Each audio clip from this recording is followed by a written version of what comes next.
Bonjour, pour conclure cette semaine, on va voir pourquoi et comment mettre en place la méditation chaque jour, ou en tout cas de façon régulière dans notre vie.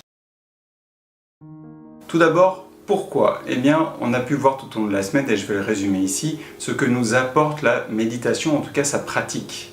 Ça permet d'être plus recentré sur soi, d'être plus à l'écoute de ses propres besoins, de ses propres désirs, de nos aspirations.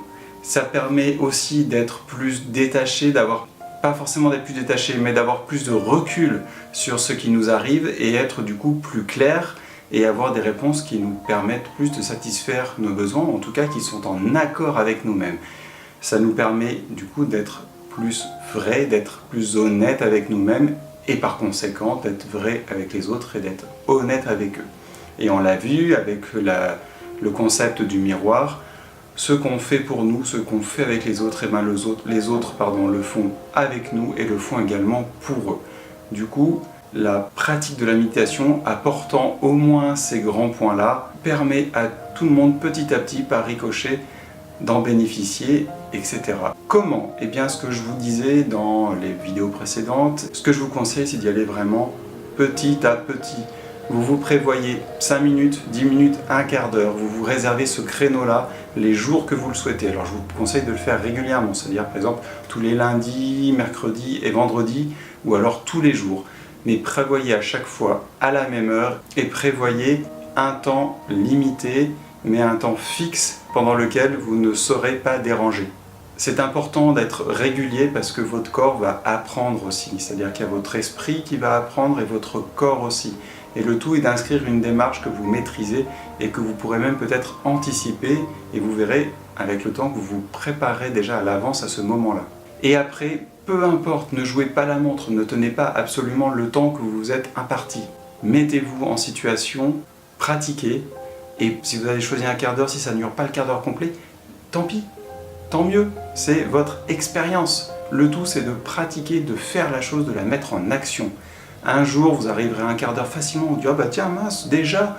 Et bien vous aurez peut-être envie de pousser un peu plus loin, de prévoir 20 minutes, une demi-heure, mais faites-le selon vos envies, votre ressenti, et ne vous forcez pas au quart d'heure.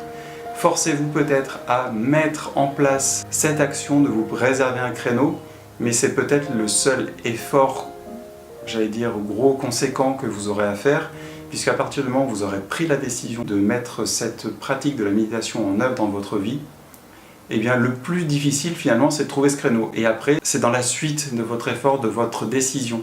Et évitez surtout un grand écueil. Ne pratiquez pas la méditation allongée. Tout simplement parce que la position allongée correspond dans la mémoire de notre corps, de notre esprit, à l'endormissement. Et il ne faut absolument pas associer la méditation à l'endormissement, sinon vous risquez de vous endormir à chaque fois et ça va être contre-productif, ça ne va pas marcher. Donc si vous ne pouvez pas vous asseoir en tailleur, utilisez un coussin, il y en a spécialisés en tout cas, qui sont beaucoup utilisés dans ce domaine, qui s'appellent les zafous, qui permettent d'être un peu plus, de surélever le bassin par rapport au sol. Si vous ne pouvez pas vous mettre en tailleur, ni assis sur un coussin, ni par terre directement, ni sur des couvertures ou que sais-je encore, eh bien mettez-vous sur une chaise et évitez le fauteuil dans lequel on est vraiment le doigt appuyé. Le but est de maintenir soi-même sa colonne le plus droit possible, sans forcer, dans une position qui est à l'équilibre pour vous. Et donc du coup, choisissez plutôt une chaise avec un dossier plutôt droit.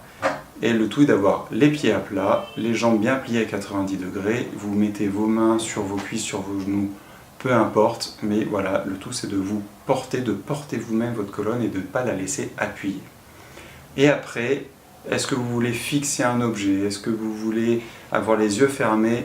Libre à vous. Ce que je vous conseille également, c'est d'être dans un milieu très silencieux. Plus c'est silencieux, plus ce sera facile de ne pas partir, que votre esprit, vos idées ne partent pas sur ce que vous entendez, des interprétations, etc. Et puis encore une fois, après, quel est l'objet de concentration sur cette méditation?